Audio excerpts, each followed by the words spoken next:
والسلام على من لا نبي بعده ونشهد أن لا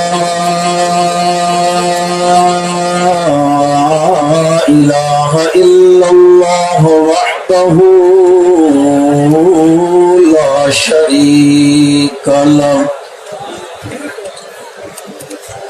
لا شريك له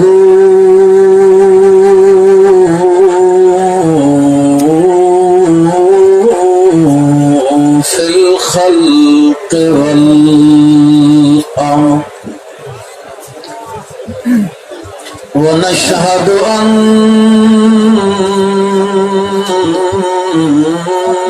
من لا نبي بعده ولا رسول بعده لا أمة بعد أمته ولا شريعة بعد شريعته ولا نبوة بعد ختم النبوة ونشهد أن محمدا عبده ورسوله صلى الله تعالى على خير خلقه محمد وآله وأصحابه وأزواجه وذرياته وبارك وسلم تسليما كثيرا كثيرا أما بعد فأعوذ بالله من الشيطان الرجيم بسم الله الرحمن الرحيم يا أيها الناس قد جاءتكم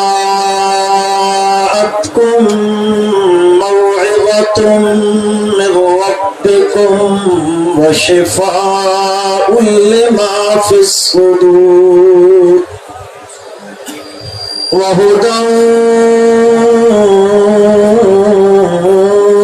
ورحمة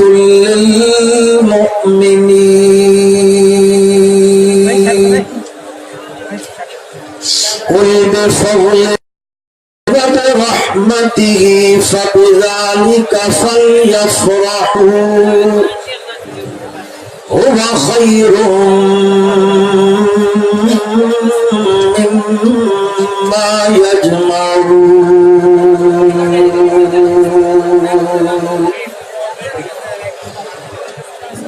اللهم صل على محمد وإبراهيم إنك حميد مجيد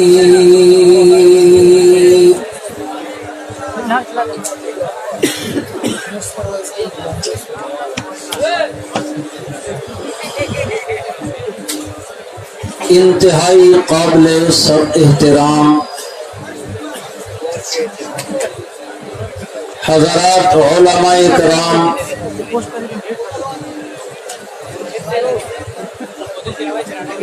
خصوصاً امیر مرکزیہ حضرت شیخ القرآن والحدیث حضرت مولانا محمد طیب طاہری متظلہ العالی،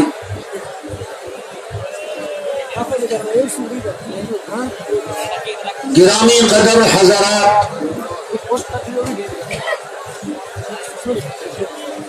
رات کا ایک طویل وقت گزر گیا،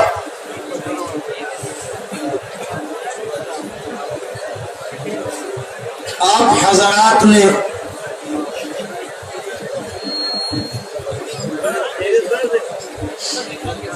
بڑی دل جمعی اور توجہ کے ساتھ علماء کرام کے مواعظ حسنہ اور بیانات سماعت فرمائے.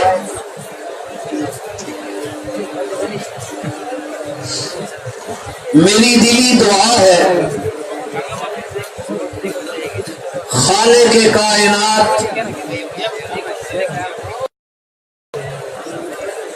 اس عظیم محنت کو، اس سعی اور جد و جہد کو اپنے دربار میں شرف قبولیت عطا فرمائے، اور اللہ تعالی آپ کو چپ کرنے کی بھی توفیق عطا فرمائے. آمین.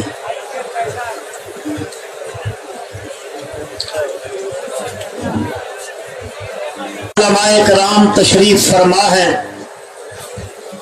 وقت کا تقاضا ہے. میں تو یہاں اپنے مرکز میں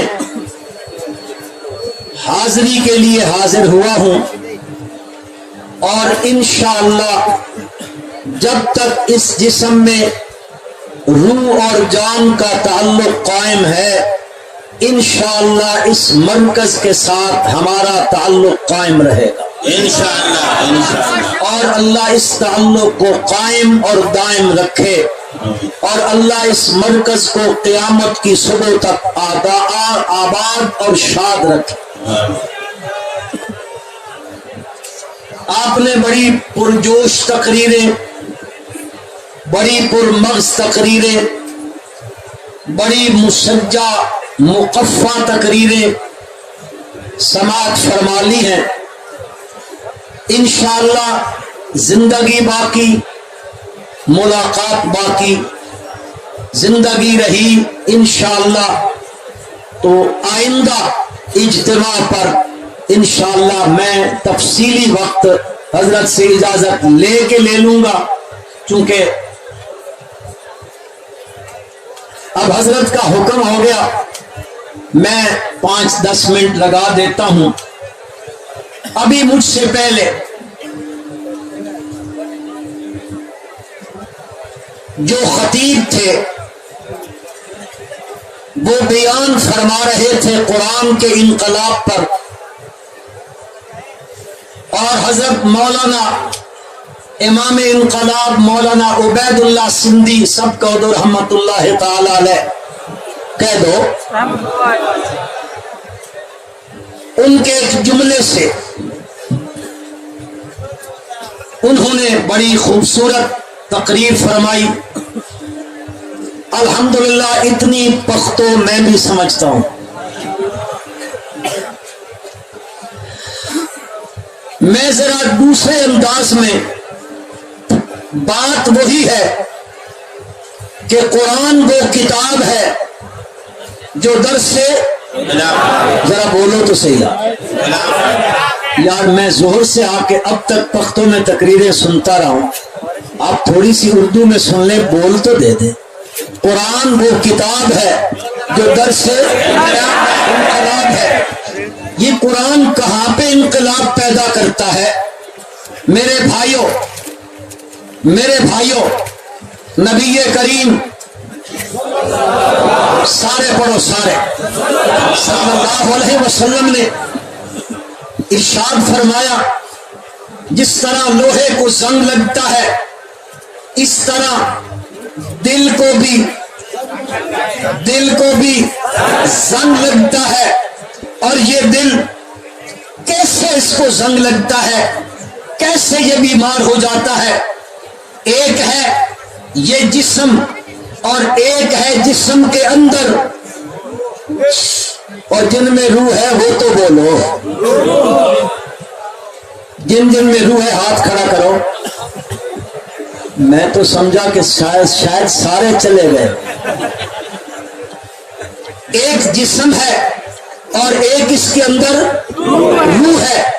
ایک یہ جسم والا دل ہے، یہ جو ایک ٹکڑا ہے، اذا صلحت صلح الجسد کلو واذا فسدت فسد الجسد کلو. یہ بھی بیمار ہوتا ہے، اس کی اگر بیماری لگ جائے اس کو بیماری لگتی ہے. نزلہ ہوتا ہے، فلو ہوتا ہے، زکام ہوتا ہے، ذیابیطس ہوتی ہے، بلڈ پریشر ہائی ہوتا ہے، یہ بیمار ہوتا ہے، اس کے لیے میرے بھائیوں آپ کے ہاں بھی حیات آباد میں، پشاور میں ہارٹ کے ہاسپیٹل ہے، پنڈی میں ہارٹ کے ہاسپیٹل ہے، علاقوں میں ہارٹ کے ڈاکٹر ہوتے ہیں. اگر یہ بیمار ہو جائے، بلڈ پریشر کا فار اوپر ہو جائے، اس کے لیے ہارٹ کے ڈاکٹر کے پاس جاؤ، ہارٹ کے ہاسپیٹل میں جاؤ، اس کا علاج اس ہسپتال میں ہوتا ہے. میرے بھائیوں جس طرح یہ دل ان بیماریوں سے بیمار ہوتا ہے، روحانی دل بیمار ہو جاتا ہے شرک کرنے سے، کفر کرنے سے، بدعات کرنے سے، رسومات کرنے سے، وہ دل بیمار ہوتا ہے. یہ جسمانی دل بیمار ہو، اس ہاسپیٹل میں، ہارٹ کے ہاسپیٹل میں لے جاؤ، اور اگر وہ دل بیمار ہو جائے تو قرآن کے ہاسپیٹل میں لے آؤ. یہ قرآن کا ہاسپیٹل ہے. اس ہاسپیٹل نے علاج کیا ہے دلوں کا. کیسے علاج کرتا ہے ذرا دیکھو. مکے کی بستی ہے، مکے کی بستی میں کائنات کے سردار حضرت محمد مصطفیٰ احمد مجتبیٰ صلی اللہ علیہ وسلم مکے کی وادی میں، چوک میں، چوراہوں میں، گلیوں میں، کوچوں میں، پہاڑوں کی چوٹیوں پر میرے آقا کھڑے ہو کے لوگوں کو دعوت دے رہے ہیں. لا الہ الا اللہ کی دعوت ہو رہی ہے، لوگوں کو بلایا جا رہا ہے اس بات کی طرف لات و عزا، منات و حبل، یہ جن کے دروازوں پہ تم جا رہے ہو، یہ اللہ کے سوا یہ جتنے ہیں یہ ان کے اختیار میں ایک ذرہ بھی نہیں ہے. لا یملکون مثقال ذرۃ فی السماوات بلا فی الارض، ان کے اختیار میں نہیں ہے. جب یہ دعوت چلی ہے، اس دعوت کو سن کر لوگ چیدہ چیدہ مکے سے، کوئی کس قبیلے سے، کوئی کس قبیلے سے، ایک ادھر سے، ایک ادھر سے، ایک ادھر سے آ رہا ہے، اس دعوت کو قبول کر رہا ہے. مکے والوں نے جب دیکھا کہ یہ ہمارے بندے اس طرف جا رہے ہیں اور جو ادھر جاتا ہے پھر وہ ہمارا کچھ نہیں لگتا ہوتا، اس کا ہمارے ساتھ پھر کوئی تعلق نہیں ہوتا ہے، کچھ بند باندھو، کچھ اس رستے میں دیوار کھڑی کرو. یہ لوگ جو اس طرف جا رہے ہیں تاکہ یہ لوگ ادھر نہ جائیں، انہوں نے اپنی ایک میٹنگ کی ہے، ایک مجلس کی ہے، خفیہ اجلاس کیا ہے. اس میں بیٹھ کر وہ اجلاس کر رہے ہیں. وہ جتنی کاروائی وہ خفیہ کرتے ہیں، میرا رب وحی کے ذریعے میرے نبی کو بتا دیتا ہے. ان کا اجلاس ہوا ہے، قرآن اس کو ذکر کرتا ہے. وَإِذْ يَمْكُرُ بِكَ الَّذِينَ كَفَرُوا لِيُثْبِتُوكَ أَوْ يَقْتُلُوكَ أَوْ يُخْرِجُوكَ وَيَمْكُرُونَ وَيَمْكُرُ اللَّهُ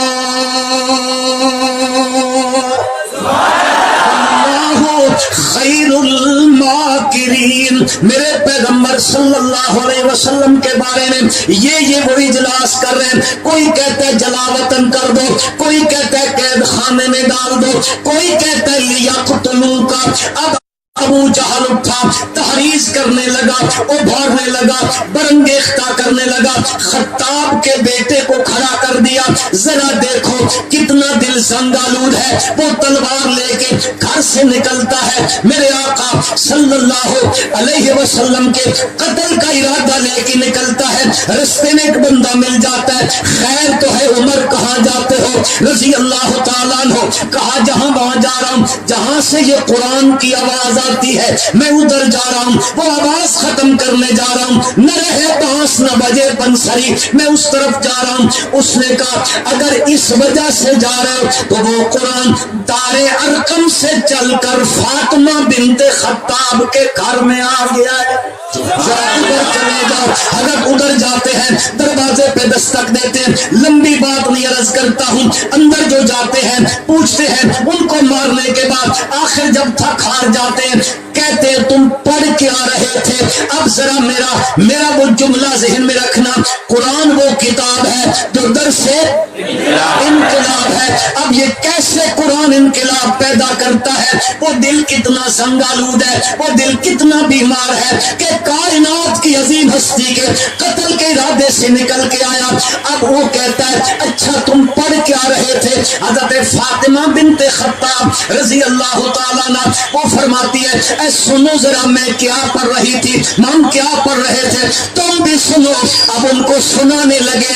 اب ذرا توجہ کرنا، قرآن کیسے انقلاب پیدا کرتا ہے۔ وہ جو زنگالو دل ہے، وہ جو بیمار روحانی دل ہو چکا ہے، اس دل کے اوپر زنگ آ گیا ہے، قرآن کیسے زنگ اتارتا ہے۔ اب وہ پردے پڑنے لگی ہے، یہ سننے لگا ہے، یہ گھٹنوں کے بھل بیٹھا ہے، یہ تھک ہار گیا ہے، مار مار کے تھک ہار گیا ہے۔ جب اس نے جواب دے دیا، اب وہ کہتی ہے ذرا سن۔ اب وہ پڑھنے لگی ہے، یہ سننے لگا ہے، وہ پڑھ رہی ہے۔ کیا پڑھ رہی ہے؟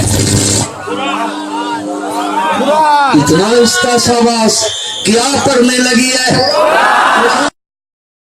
اب وہ پڑھ رہی ہے، یہ سن رہے ہیں۔ اب دیکھو قرآن کیسے انقلاب پیدا کرتا ہے۔ وہ فرماتی ہے طٰہٰ مَا أَنزَلْنَا عَلَيْكَ الْقُرْآنَ لِتَشْقَىٰ إِلَّا تَذْكِرَةً لِّمَن يَخْشَىٰ تَنزِيلًا مِّمَّنْ خَلَقَ الْأَرْضَ وَالسَّمَاوَاتِ الْعُلَىٰ إِلَٰهَ إِلَّا هُوَ لَهُ الْأَسْمَاءُ الْحُسْنَىٰ۔ جیسے اس نے یہ قرآن پڑھا، وہ سننے والا کہتا ہے اے عمر تو کہاں چلا ہے تلوار لے کر؟ اس کے لیے نکل کھڑا ہوا ہے جس کے رب نے جس کے ساتھ تو آپ کی تکلیف نہیں برداشت کر سکتا، بلکہ اتنی سی تکلیف وہ نبی کریم صلی اللہ علیہ وسلم پہ وہ لگ جاتا ہے۔ یا ایھا الانسان ما غرک بالرحیم الذی خلقک فسواک فعدلک فی ای صورت ما شاء رکبک۔ یہ چلنے لگتا ہے، قرآن کہتا ہے او غیروں کے دروازے پہ جانے والے، کیا اس دروازے کو چھوڑ کے جاتا ہے جس کے پاس سب کچھ ہے؟ ادھر جو جا رہا ہے بتا تو صحیح نا، الیس احیاء وما یشعرون ایان یبعثون۔ کس دروازے پہ جا رہا ہے؟ او بندہ پکاروں کے لائق کون ہے؟ الہکم الہ واحد، الہکم الہ واحد۔ جب قرآن آیا اس نے قرآن سنا، وہ بیمار دل، وہ زنگالو دل ہے، اس دل کے اندر کوئی روشنی نہیں ہے۔ قرآن آیا کیسا انقلاب لایا۔ اس نے جب قرآن سنا تو بہن کو کہتا ہے اس دروازے پر مجھے بھی لے چل جس دروازے سے تجھے قرآن ملا ہے۔ بند کرنے کے لیے کہا گیا، بند کر دو، عمر آ رہا ہے۔ حضرت امیر حمزہ رضی اللہ تعالی قاری سلیمان سے باومائی او زید شیخ القرآن دا ڈاکٹر اسران پزائی کی قرآن ویلے ہو ایک دورہ کی دیم شریک ہو آواز کوئی۔ اب وہ جو وہاں پہ پہنچا نا، کہا دروازہ بند کرو۔ حضرت امیر حمزہ رضی اللہ تعالیٰ عنہ نے فرمایا دروازہ بند نہ کرو، دروازہ کھول دو، اگر نیت ٹھیک ہے تو فبہا، ورنہ تلوار بھی عمر کی ہوگی، گردن بھی عمر کی ہوگی۔ نبی اکرم صلی اللہ علیہ وسلم نے فرمایا کھول دو دروازہ۔ یہ آ نہیں رہا، میں نے رات کو رب سے مانگا تھا۔ اور وہ پہنچے، یہاں سے پکڑ کے کہا أَلَمْ يَأْنِ لِلَّذِينَ آمَنُوا أَن تَخْشَعَ قُلُوبُهُمْ لِذِكْرِ اللَّهِ۔ سبحان اللہ۔ یہ قرآن نے انقلاب پیدا کیا ہے، یہ قرآن نے انقلاب پیدا کیا۔ اس دل پہ زنگ تھا، قرآن نے اس زنگ کو کیا کر دیا؟ اتار دیا۔ الحمدللہ ثم الحمدللہ، جو تاثیر اترتے وقت قرآن کے اندر موجود تھی وہ آج بھی موجود ہے۔ اور الحمدللہ الحمدللہ حضرت شیخ القرآن مولانا محمد طاہر پنپیری رحمت اللہ تعالی علیہ نے جب وہاں مولانا حسین علی رحمت اللہ علیہ سے قرآن کا علم پڑھا، پھر مکہ میں پہنچے، پھر وہاں سے پڑھا، پھر آئے، پھر آ کے یہاں ڈیرا لگایا اور پھر لوگوں کے سامنے اس قرآن کا درس شروع کیا، اس قرآن کی تبلیغ شروع کی۔ کرتے کرتے جہاں ویرانہ تھا، آج وہاں قرآن نے انقلاب پیدا کر دیا ہے۔ آج وہاں پہ